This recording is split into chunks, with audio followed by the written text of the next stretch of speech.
Let's add this comment to the things people say to women that they would never say to men. I talked about how expensive childcare is, and this person is saying I should just stay at home or get a weekend job, and assuming that I couldn't possibly be making enough money to afford childcare and have money left over. So we're making a lot of assumptions here, but also women are disproportionately impacted by having children. They are the ones who cut back on their work. They are the ones who lose out on wages. They are the ones who stay home most often. And when they do, they lose out on millions when it comes to income that they could be earning, millions when it comes to their retirement. They lose out big time when they choose to step out of the workforce. And while I think you do have to make changes to your life when you have children, it does not mean that the woman has to be making the sacrifice, right? And also, let's just put it into perspective. Imagine I'm a woman and I make $80,000 a year.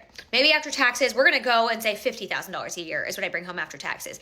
I have one kid in full-time daycare in Massachusetts. That's on average $20K a year. All right, I've got $30,000 left over.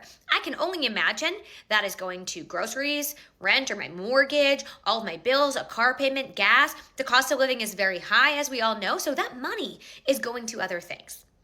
So me staying at home and not having a job would mean we also wouldn't have a home. Because oftentimes when we talk about kids in childcare, we think about mom's salary, and we don't think about the household income as it pertains to children. And the long-term earning potential of both parents. What do you want to do in life? I can tell you that most people cannot make $30,000 working weekend jobs. You can't. You can't make an annual salary of $30,000 a year just working weekends. And while this seems like a solution, and it might be for many, most people require a dual income home whether or not they have children. The housing prices are insane. Groceries are insane. Salaries are stagnant. It is not as simple as saying that you should just stay home to watch your kids. We also need to stop thinking about children and childcare as an individual problem, but an economic issue that actually impacts everybody. When people stop having kids, it's bad for the economy, and that's what people are doing. They are no longer having children, or they're having fewer children because they cannot afford childcare.